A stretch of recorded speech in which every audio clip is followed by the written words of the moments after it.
Being very entitled and controlling, narcissists have no difficulty stepping all over your personal boundaries. So that's why I put together an extensive video class called This Is Me. It has 25 videos, written documents, guided questions. I'm going to teach you how to have healthy boundaries. There's a link below, and I hope you'll find it to be quite therapeutic.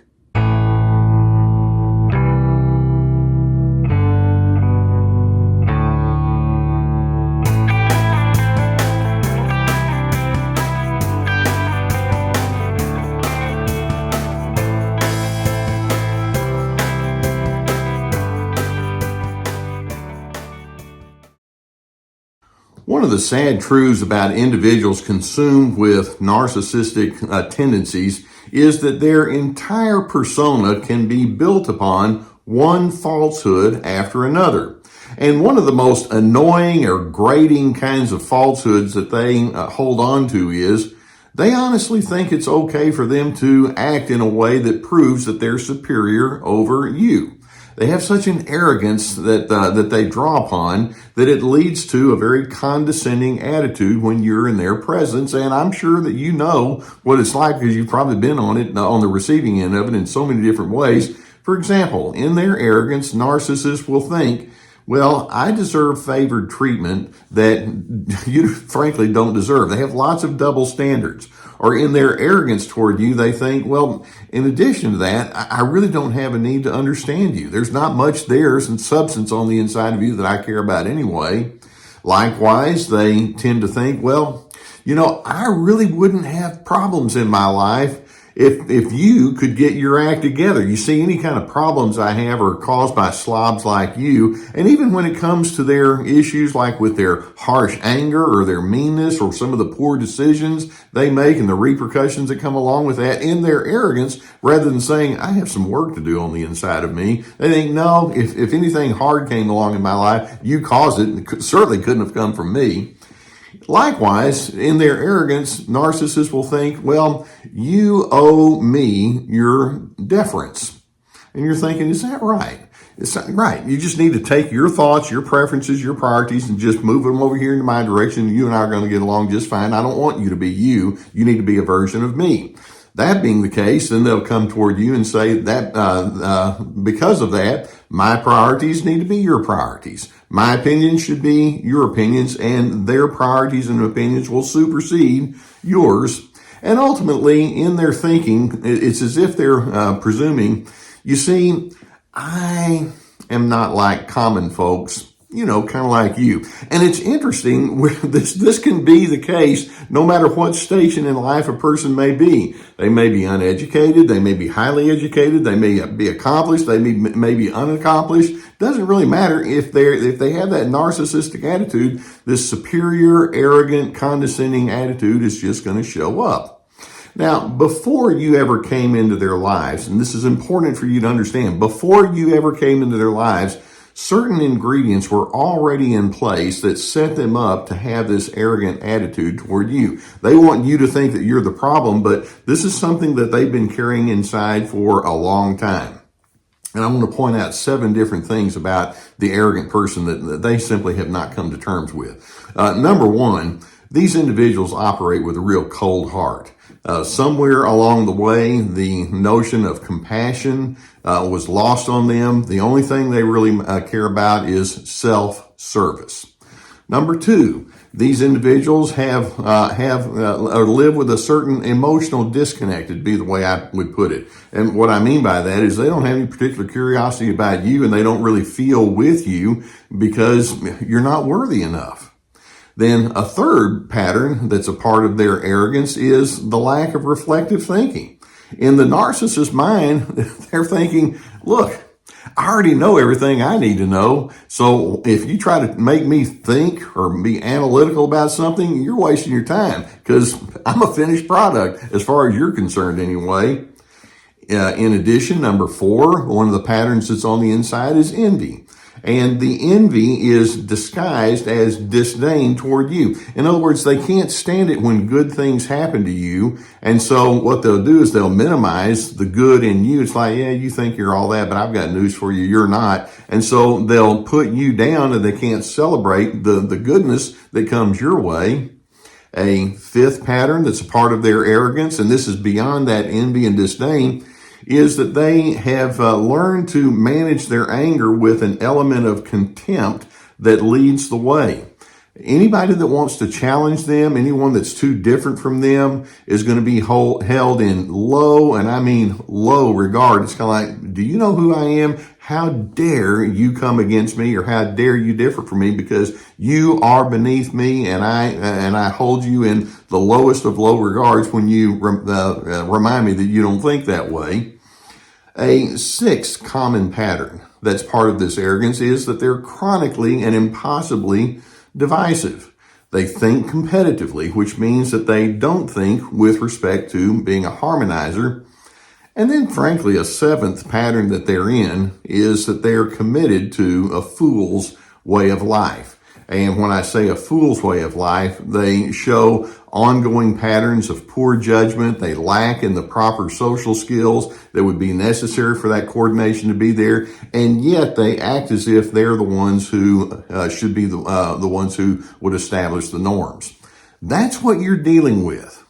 Now, whenever I come across that narcissist who has this arrogance just dripping off of them, there are so many questions I wish that I could pose to them. Let me run through some of them. I know that I'm probably not going to get a very solid answer from them, but this is what I'd like to ask that person. First is, well, who appointed you as king or queen, or who appointed you as God over all other individuals? How in the world can you possibly rationalize you being the one who's up high looking down on all the other folks, including me?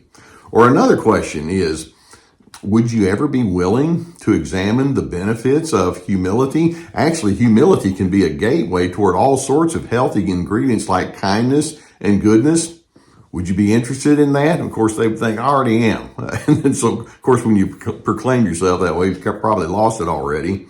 Or another question that I would like to ask that person is, do you see how through your arrogance, you're actually projecting your own unresolved issues into other individuals? Now, that's one that they wouldn't be able to see to save their lives. Like, you don't even know what you're talking about. It's like, well, actually, I do, but let's keep moving on. Another question that I'd like to ask is, hey, can we talk about all of the insecurities that are pushing along this arrogance that you live with? You know, do you honestly think that insulting other individuals is going to make you feel like a more secure and steady individuals? Would you like to break that down? Of course, they'll dismiss that quickly. Or another, I would simply want to ask, do you have any regard or concern at all about the psychological damage that you create when you inflict pain upon other individuals? Would you consider encouragement as a better alternative? And again, they don't have enough wisdom or insight to be able to go into that space. Another question that I would want to ask, and this is one that they would be terribly insulted with, but I'd want to ask it anyway, and that is, do you not see that your arrogance puts you actually on a pathway toward evil? And when I say evil, I mean just a tearing down of any kind of dignity in other individuals. Is that really the path that you want to be on? Would you like to think that one through? Or when you bully and shame other people, do you understand how it whittles away at your own psychological well-being? We have a healthy interdependence that we can enter into, or we can build one another up. And when we tear each other down, we actually tear down some of our own inner self. Do you understand that concept? Now, you can see that as I ask these kinds of questions and as I go through these kinds of explanations of what's driving this, these individuals, being delusional, will continue to hold on to their false assumptions despite all of the evidence to the contrary. That's the definition of delusion. In other words, you're not going to be able to reason with someone who has built their entire persona on a lack of reasoning. They're committed to their own pervasive dishonesty. So that's why people like me will say things like, keep your distance from these individuals. They're not ever going to be your safe haven. Just know going in that that's what the game plan is going to be. Don't even think that you can make them someone that you would confide in, because it's not going to work out well. And then I would also say, drop any delusional thinking that you would have that you might be the one who's going to break through and make them think a whole lot better. When narcissists go into this chronic and ongoing arrogance toward you, it's like, this is what I've committed myself to. This is me. And any efforts on your part is just going to lead to a lot of hurt and frustration from the inside of you. That being the case, you're going to need to commit yourself to ongoing self-preservation. And that's why we talk about boundaries. That's why we talk about you taking your own initiatives and following through on your preferences and establishing your boundaries so that you can live inside the definition that you come up with respect to yourself. We're going to conclude by saying it's pitiable and scary, frankly, when a person builds their entire persona upon false premises. But ultimately, that's not going to be a problem that you can solve, because it has to come from the inside of that individual. So knowing that, my thought toward that arrogant and condescending narcissist who cannot be reasoned with, I'm going to be thinking, you have chosen your priorities. But you see, I'm going to choose my priorities, and it doesn't include me being exposed to this kind of condescension. You may think I deserve it, but the one person who has that ultimate vote in my life, myself, I don't believe in that, and I'm not going to live according to that kind of thinking. I hope that videos such as this can give you some good awareness of what you're dealing with. If you've not already hit that subscribe button, I would encourage you to do so. We're going to keep more videos coming toward you. Likewise, if you have a need for therapy, and when you're dealing with something like this, it can be so helpful to have someone help you unpack this in an objective kind of way. I received a comment from a woman who said, I found someone on your BetterHelp.com recommendation, and it was so helpful to me, and it's made such a major difference. I've been sponsored by the people at BetterHelp now for years. There's a link below that will take you to their site, and I hope that you would have a similar experience like that. As you go in that direction, I would encourage you, please get the help and assistance that you would need. It's affordable, it's accessible, it can be effective. So get that assistance if that's what you need. Likewise, I have my therapeutic courses that I put together, and it would require a great deal of work. It would be an ongoing kind of project that you would work on, like taking a class. Each course has at least 25 videos with guided questions per video and written documentation per video. And we have the classes entitled Ready, Set, Connect, about having healthy connections with other individuals. This is me about establishing those boundaries, free to be, finding yourself despite the controllers. We also have my webinars that I presented, and they're still available on our website, along with access to my podcast, many articles. And then, of course, we have my books and other resources. Okay, so that narcissist is going to come toward you thinking, good thing you have me in your life to set you straight. And they have this condescending and arrogant attitude toward you. It's like, nah, you don't need to be who you are. Let me fill you with me. And I'm hoping you can see straight through all of that and realize it's delusional. And in addition, then, I'm hoping that it prompts you to say, I want to build my life upon reasonableness. I want to have dignity and respect and civility, because in the end, I want to be a person of peace that arrogant narcissist is simply not going to be able to experience.